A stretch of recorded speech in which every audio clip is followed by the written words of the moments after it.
राधे राधे।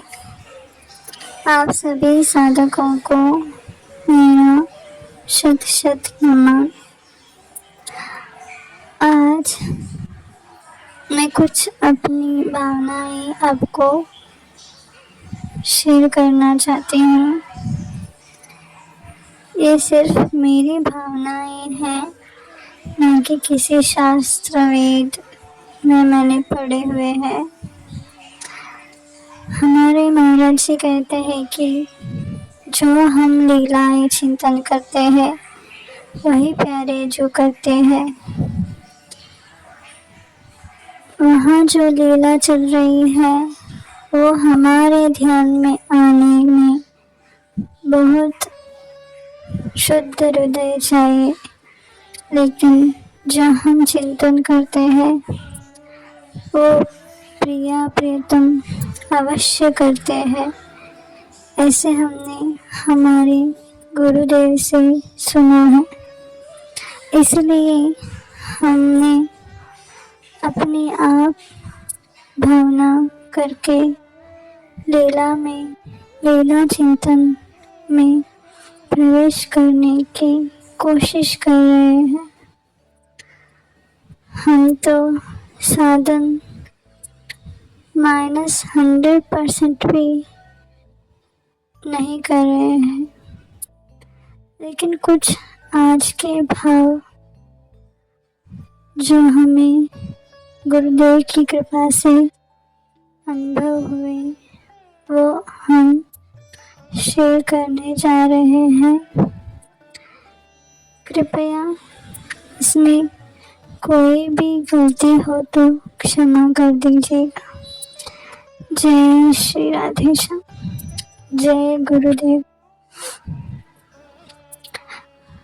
आज जब मैं उठी तो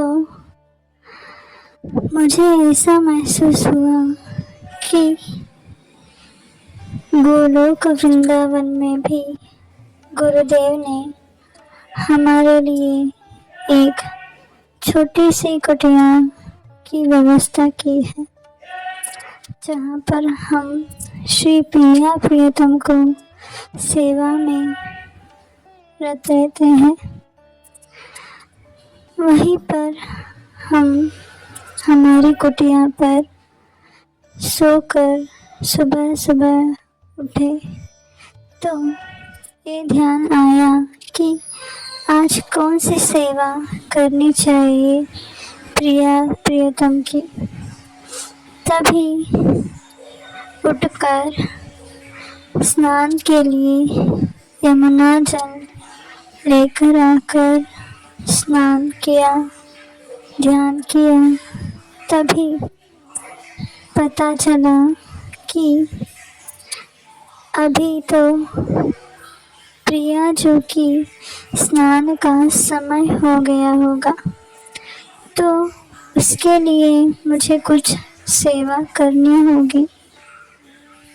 लेकिन प्यारी जो स्वीकार करेगी या नहीं वो पता नहीं था, लेकिन गुरुदेव की कृपा से एक सेवा याद आया कि चंदन घिसकर उपटन लेप लगाने के लिए श्री जी के लिए लेकर जाती हूँ।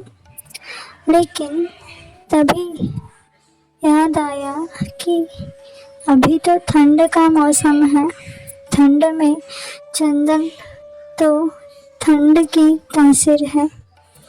तो तभी गुरुदेव को प्रार्थना किया कि इसका तासीर बदल जाए, ये गर्म तासीर वाला हो जाए चंदन। तभी चंदन घिसते हुए राधा राधा राधा राधा बोलते बोलते चंदन घिस रहे हैं। चंदन घिसने का समाप्त हुआ और गुरुदेव से फिर से प्रार्थना की कि आज हमारी सेवा स्वीकार करवा दो गुरुदेव। तभी हम यमुना तट, जहाँ पर श्री जी का स्नान हो रहा था, सखियां करवा रही थी वहां पर चले गए। दूर खड़े होके देख रहे थे कि श्री जी क्यों झाड़ों की ओट में कहीं पर एक कक्ष जैसा निर्माण किया है, वहीं पर अंदर स्नान करवा रहे हैं। तभी हम दूर खड़े होकर श्री जी हमारी सेवा अपनाएंगी या नहीं विचार करते हुए अश्रुपात कर रहे थे। तभी वही कक्ष में से एक मंजरी निकलकर बाहर आई, आके मेरे करीब आने लगी। वो किसी काम से बाहर आई थी। सखी ने, मंजरी ने हमारी ओर आकर कहा, अरे सखी, तूने ये बहुत अच्छा किया कि तू चंदन लेके आ गई। हम सब सखियां आज चंदन ही भूल गई। तुम्हें कैसे पता चला? अच्छा चलो ये चंदन लेके जाते हैं, श्री जी को स्नान करवाना है।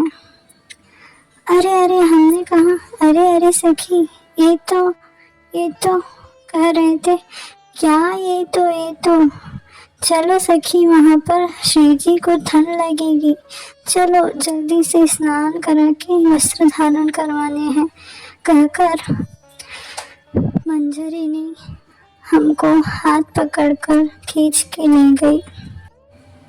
अहो सौभाग्य हमारा, श्री गुरु मंजरी की जय। गुरु मंजरी ने आज हमारी सेवा को स्वीकार करवा ही लिया। ओहो, अभी मैं क्या देख रही हूँ? सभी सखियों से घिरी हुई श्री जी स्नान के लिए सज्ज हैं। एक सखी कुछ सेवा कर रही है और एक सखी कुछ सेवा कर रही है। स्नान के लिए तैयारी चल रही है। हमें तो केवल श्री जी की आंख दिखाई दे रहे हैं। ओहो, आंख को देखिए, उनके नयन कमल, ओहो, घायल कर देने वाले कटाक्ष। आहा, ये देखकर तो हम फूले नहीं समा रहे थे। वो देखते हुए इतना अश्रुपात हो रहा था कि श्री जी और सखियों को परेशान ना हो, इसीलिए बाहर आकर थोड़ी देर यमुना को देखने लगे। तभी गुरु मंजरी आ गई। गुरु मंजरी ने कहा, अरे सखी, यहाँ क्यों खड़ी हो? अंदर चलो, अंदर है हमारा खजाना।